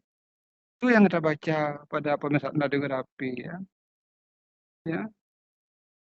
Nggak ada orang mengukur vertebrae kecuali orang mengukur vertebrae dalam rangka untuk mencari rasio ginjalnya. Ini ukur berapa panjang ginjal ujung atas ke bawah, berapa panjang vertebrae yang di sebelahnya. Kalau ginjal kiri dengan vertebrae lumbalis yang nomor 3, kanan nomor 4. Dicari rasionya. Normal nggak ada rasio normal pada anjing sekian. Oh ini ginjalnya normal. Oh ini ginjalnya dia atrofi dia. Gitu. Aduh ada hubungannya, tapi berhubungan dengan luxasi nggak ada hubungannya. Ya, pengukuran panjang kaki udah saya bilang berulang-ulang, tanyakan ke ini. Ukur panjang kaki yang saya maksud. Jelas ya? baik dok, mohon maaf. Jadi pengukuran panjang kaki. Jadi di bagian pengukuran panjang kaki ini masih termasuk dalam pemeriksaan yang tidak dibantu oleh alat-alat seperti X-ray dan lain-lain. Selanjutnya ada diagnosis yang menggunakan radiografi. Jadi yang kelima itu pemeriksaan lanjutan menggunakan radiografi. Radiografi ini merupakan visualisasi struktur tulang dan deteksi pergeseran parsial ujung tulang yang membentuk sendi. Kemudian biasanya digunakan MRI dan CT scan untuk hasil yang lebih jelas tentang kondisi ligamen dan struktur lunak lainnya. Di sini saya memberikan contoh yang pada kuda itu adalah MRI pada kaki kuda. Jadi digunakan MRI standing. Kemudian pemeriksaan lanjutan ada artroskopi. Jadi artroskopi ini selain untuk pembedahan merupakan alat yang sangat direkomendasikan pada kasus subluxasi kuda juga. Artroskopi Apa ini itu? dapat digunakan Apa namanya? Artroskopi. Betul begitu tulisannya? Betul begitu ya? Apa artroskopi apa atroskopi?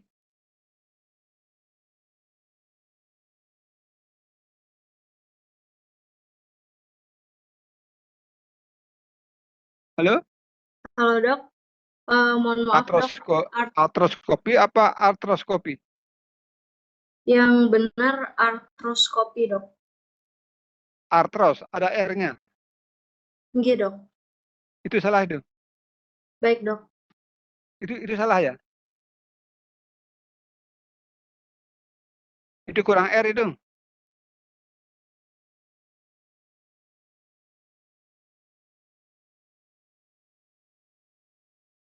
Silahkan terus ya.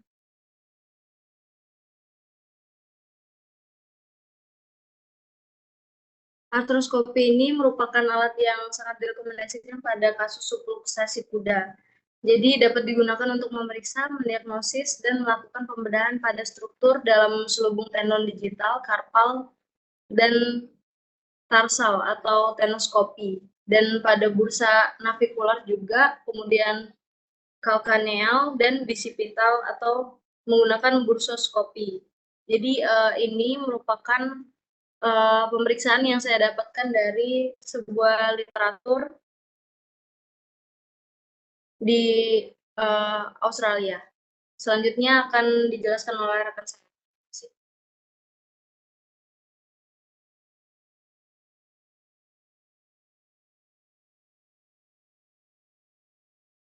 Baik, selanjutnya adalah prognosis, di mana prognosis dari subluksi hewan tergantung dari tingkat keparahan dari gejala klinis serta pemilihan teknik pengobatan. Hewan dengan gejala klinis ringan memiliki prognosis fausta. Selain itu, waktu terjadinya subluxasi juga menentukan tingkat kesembuhan. Selanjutnya, pencegahan, di mana pencegahan subluxasi pada hewan disesuaikan dengan anatomi dan perilaku hewan tersebut. Beberapa langkah yang dapat diambil untuk mencegah subluxasi pada hewan antara lain, yang pertama itu ada pemeliharaan berat badan ideal, di mana berat badan yang berlebih dapat memberi beban ekstra pada sendi, sehingga meningkatkan resiko cedera dan subluxasi, terutama pada hewan yang memiliki predisposisi terhadap masalah sendi seperti anjing ras besar. Kemudian yang kedua adalah pemberian latihan yang tepat, di mana latihan yang teratur dan tepat sangat penting untuk menjaga kekuatan otot dan stabilitas sendi hewan. Lalu ada pemantauan kondisi sendi secara rutin, di mana beberapa hewan, terutama anjing ras besar, seperti German Shepherd, memiliki kecenderungan genetik terhadap kelainan sendi yang dapat meningkatkan resiko subluxasi. Di mana pemeriksaan kesehatan rutin ini, termasuk pemeriksaan sendi, dapat membantu mendeteksi masalah pada sendi lebih dini. Boleh di next slide?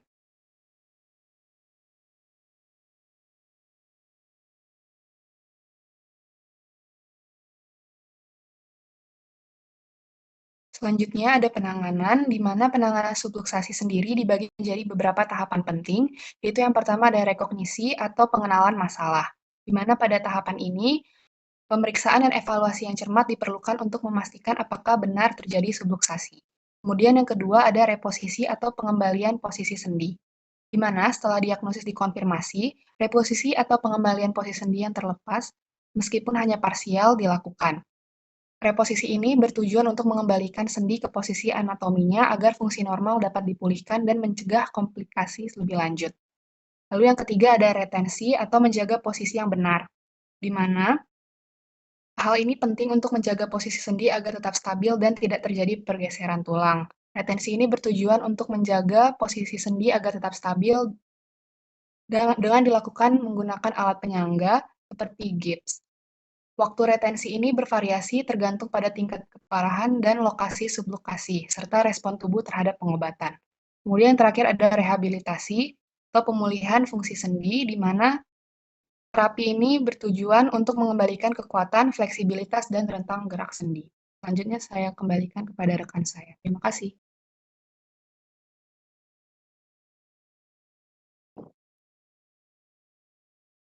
Baik, mungkin sekian presentasi dari kelompok D3 mengenai subluxasi.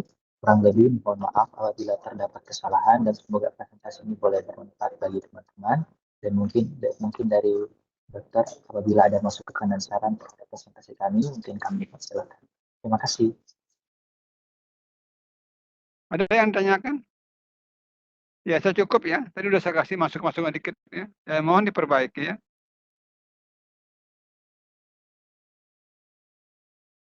Ada yang mau ditanyakan? Kelompok D3 ya.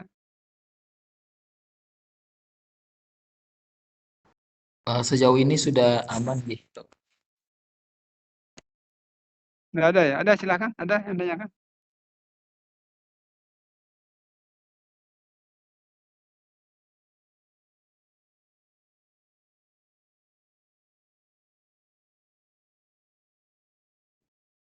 Oh, tidak ada, masuk ke yang D4 ya. Baik, terima kasih dok.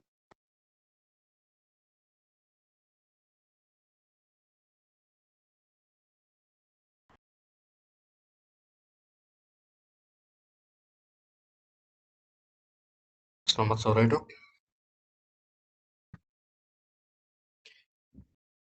Dari Ya, D4 silakan. izin untuk share screen gitu. Ya, silakan ya.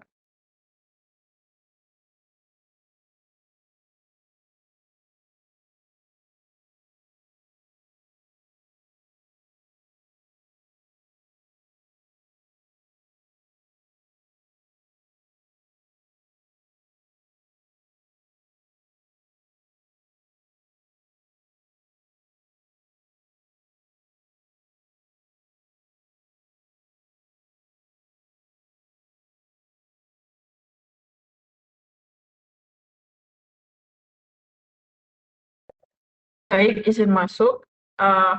Mungkin selamat sore kepada dosen dan juga teman-teman sekalian. Kami dari kelompok D4 akan mempresentasikan mengenai materi kami, yaitu subluxasi. Mungkin bisa next slide.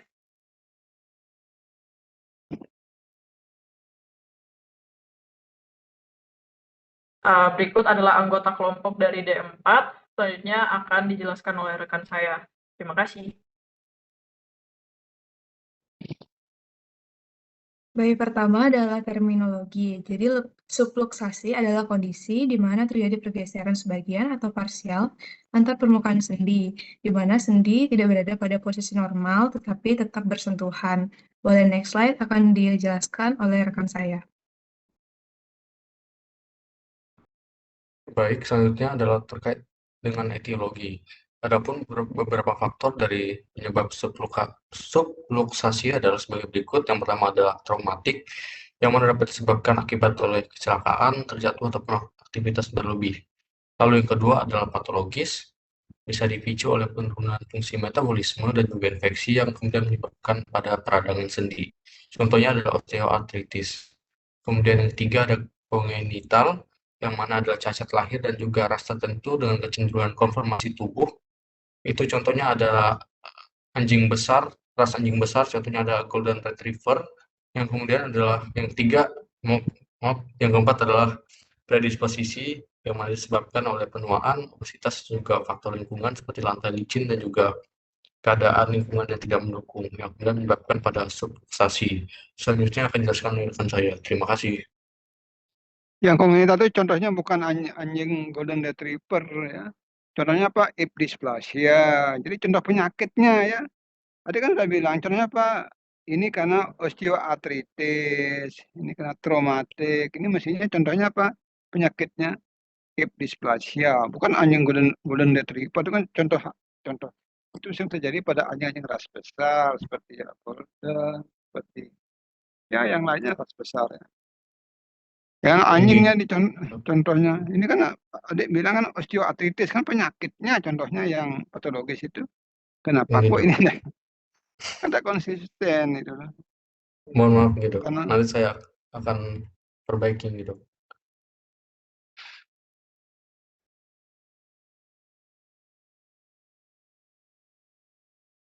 ya silakan. Baik, yang selanjutnya yaitu jenis-jenis subluxasi.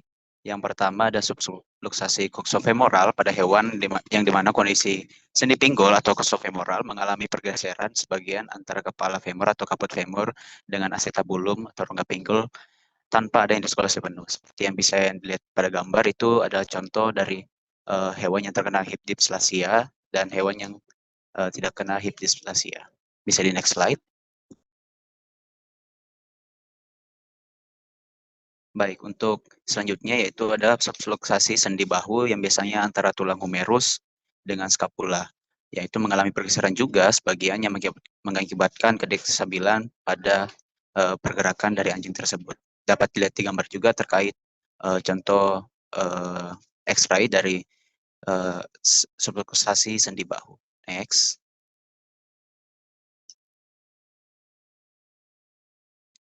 Yang ketiga ada subluxasi akromioclavikular pada hewan adalah kondisi di mana sendi antara tulang akromion dan klavikula itu mengalami pergeseran atau ketidakstabilan, biasanya akibat trauma cedera bahu. Kondisi ini sering terjadi pada anjing dan kucing, terutama jika mereka mengalami benturan atau jatuh yang kuat. Untuk selanjutnya akan dijelaskan oleh teman saya. Terima kasih.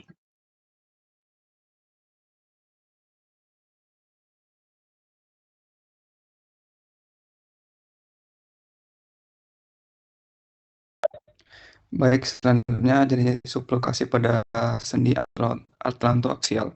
Sudah terlihat pada gambar, pada leher anjing ras mini yang menunjukkan pemisahan dua tulang pertama di leher atau subluxasi atau ketidakstabilan atlantoaksial yang menyebabkan ruang di antara keduanya semakin besar.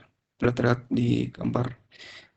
Subluxasi sendi atlantoaksial terjadi ketika kesejajaran normal vertebra pertama dan kedua di leher terganggu. Hal ini mengakibatkan ketidakstabilan gerakan yang dapat menyebabkan nyeri leher dan tekanan pada syaraf sumsum tulang belakang yang berjalan menuju terowongan atau kanal vertebra yang dibuat oleh vertebra. Bisa di next.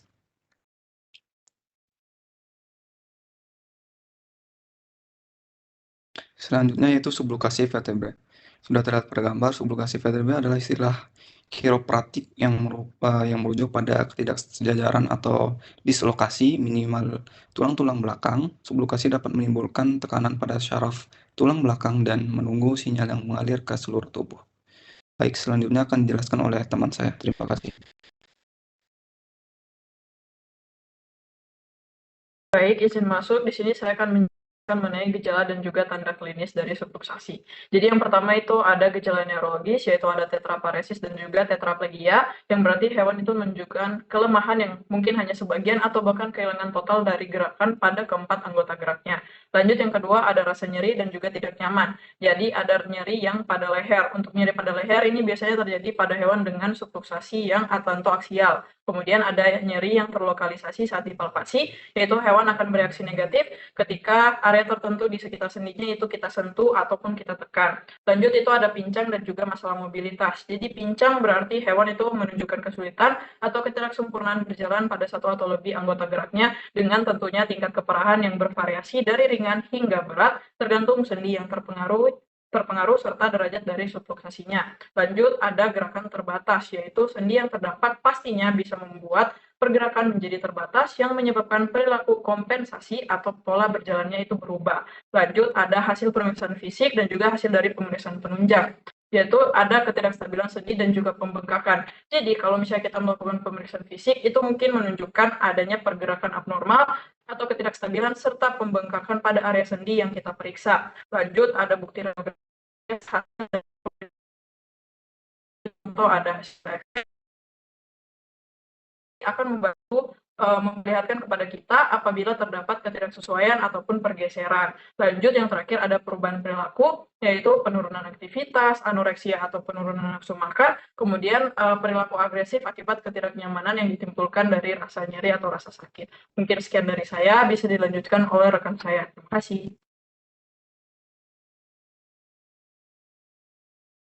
Baik, di sini saya akan melanjutkan presentasi mengenai diagnosis dan juga prognosis dari kasus subluxasi. Baik, untuk diagnosisnya sendiri pastinya ditegakkan dari anamnesis, yaitu diperoleh dari klien mengenai riwayat pasien. Apakah pernah terjadi kecelakaan, cedera, atau bagaimana sih perilaku aktivitas hewan sehari-hari. Kemudian dapat dilanjutkan dengan pemeriksaan fisik, yaitu bisa dengan manual atau palpasi pada area diduga subluxasi. Jika di sana terdapat nyeri atau gangguan, berarti memang di sana terdapat gangguan atau perubahan pada sendinya. Kemudian dilanjutkan dengan pemeriksaan dengan melihat tanda dan juga gejala-gejala klinis yang sebelumnya sudah dijelaskan oleh teman saya di slide sebelumnya. Kemudian dilanjutkan dengan pengukuran panjang kaki, yaitu bisa dilihat dari apakah terdapat ketidaksimetrisan dari kaki sebelah sinistra dan juga dekstra. Kemudian bisa dilanjutkan dengan pemeriksaan penunjang, yaitu X-ray dan juga MRI dan CT scan untuk memberikan gambaran yang akurat jika terjadi dislokasi, kerusakan sendi atau patah tulang. Dan juga seperti yang disebutkan oleh kelompok sebelumnya, bisa ditambahkan yaitu pemeriksaan artroskopi, yaitu pembedahan minimal invasif yang dimana memungkinkan dokter untuk melihat struktur sendi, yaitu kondisi ligamen, tulang rawan, dan juga tendon, dan bagian-bagian lain dari sendi. Kemudian untuk diagnosisnya, untuk prognosisnya sendiri, prognosis gangguan subluxasi pada hewan bergantung pada beberapa faktor tentunya, termasuk jenis subluxasi, kemudian tingkat keparahannya, kemudian lokasi, usia hewan, dan juga seberapa cepat kondisi tersebut diidentifikasi dan juga diobati. Sebagian besar kasus subluxasi akut atau traumatis ringan memiliki prognosis pausta, jadi apabila kasusnya dapat ditangani dengan cepat dan tepat, maka peluang untuk pemulihan kondisi hewan sangat tinggi tanpa efek jangka panjang yang serius. Namun menurut beberapa jurnal yang saya baca, bahwasannya pada cedera sendi apapun, pasien mengalami resiko lebih tinggi terkena osteoartritis di masa mendatang, yaitu kerusakan pada sendi-sendi rawan.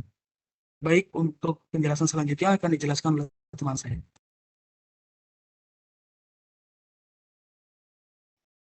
Baik, di sini saya akan menjelaskan tentang treatment. Penanganan subluxasi pada hewan umumnya dilakukan dengan melalui beberapa tahap penting, yaitu rekognisi. Yang pertama yaitu dengan identifikasi jenis, lokasi, dan tingkat keparahan untuk merencanakan penanganan yang tepat. Lalu dilanjutkan dengan reduksi, yang dimana pengembalian sendi ke posisi normal atau struktur sendi dapat kembali ke tempat yang semestinya dan fungsi sendi dapat dipulihkan. Nah, berikutnya dilanjutkan dengan retensi, yaitu penstabilan sendi dengan perban atau alat pendukung agar tetap pada posisi yang benar. Nah, setelah itu dilanjutkan dengan rehabilitasi, yang dimana latihan kekuatan dan mobilitas untuk memulihkan fungsi sendi. Dan terakhir dapat dilanjutkan dengan reassessment, yang dimana setelah dilakukan reduksi dan retensi, penting untuk mengevaluasi pasien secara berkala dengan pemeriksaan radiografi secara periodik. Hal ini untuk memastikan bahwa sendi tetap stabil, tidak ada komplikasi lebih lanjut, dan pemulihan berjalan dengan baik. Mungkin untuk penjelasan berikutnya dapat dijelaskan oleh rekan saya. Terima kasih.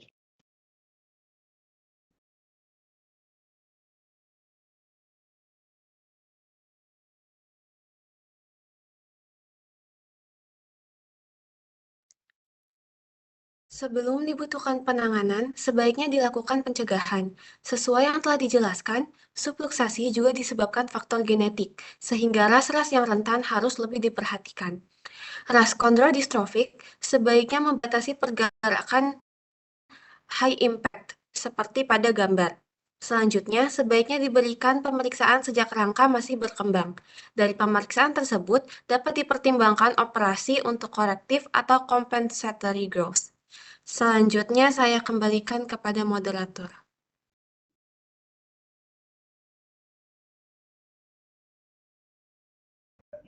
Baik, kesimpulannya, subluxasi merupakan kondisi dislokasi parsial pada permukaan sendi. Terdapat 4 faktor penyebab subluxasi, yaitu traumatik, patologis, kongenital, dan predisposisi. Gejala yang muncul dapat berupa gejala neurologis, rasa nyeri atau tidak nyaman, pincang, serta perubahan perilaku. Tahapan treatment yang dapat dilakukan untuk kasus sublokasi ini yaitu rekognisi, reduksi, retensi, rehabilitasi, dan reassessment. Saya kembalikan kepada teman saya.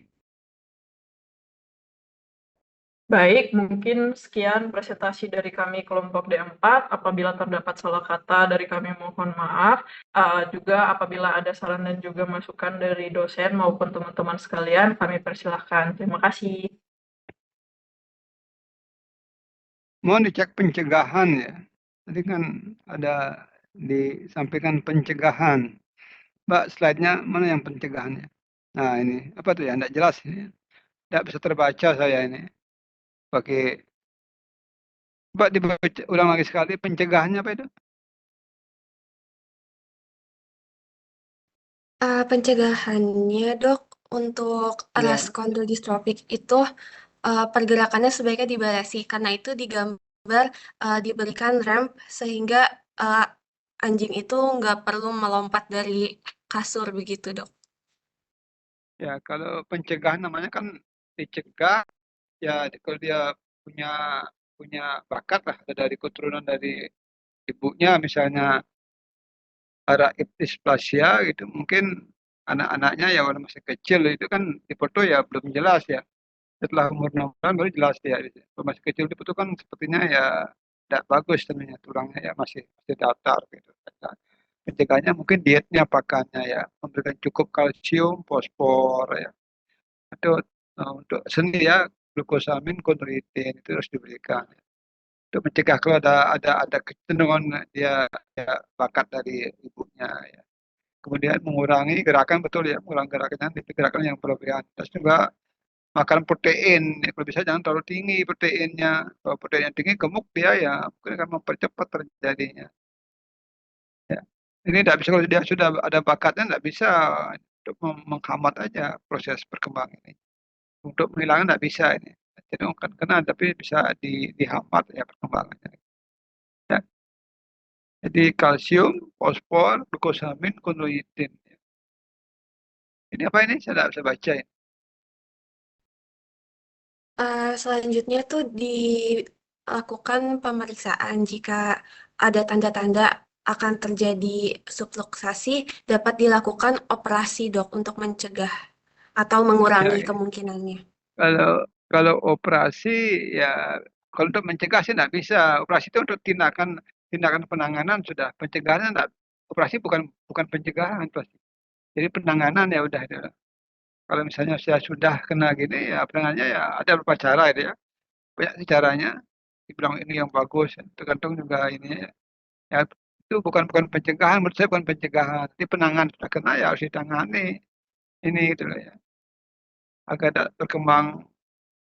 Kalau pencegahannya ya mungkin dietnya itu mungkin pencegahan. Ya. Kalau sudah operasi kan sudah penanganan itu. Sudah penanganan ya. Oke dok. Ya itu aja dari saya. Terima Ada yang kasih tanyakan? dok.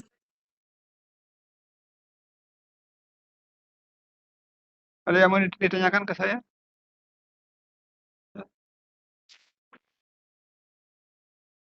Sepertinya sudah cukup nggih, Dok. Ya cukup ya itu aja ya. Yang penting tahu penyebabnya ya. Mohon ya diperhatikan besok minggu depan kan patah tulang. Patah tulang itu tidak ada yang kongenital ya. Tidak ada ya. Yang ada traumatik. Semua yang patologis ya. Dan patologisnya itu lebih ke arah sebagai predisposisi ya. Misalnya dia osteoporosis misalnya dia mudah dia loncat aja dia bisa patah dia. Atau karena infeksi dia mengalami osteomalacia dia ya. Atau osteoartritis dia. Mungkin dia berkait dengan sesama temannya bisa patah. Jadi karena traumatik dan karena patologis. Tidak ada di sana kongenital untuk patah tulang ya. Patah tulang juga tidak ada pemendekan tidak ada perpanjangan tulang, tidak ada pasti memendek tulangnya. Kalau patah pasti kontraksi dia. Ujung tulang yang patah akan berpindah dia menjadi ke bawah dia kan memendek. Tidak ada memanjang tulang yang patah ya. Itu mohon diperhatikan besok ya.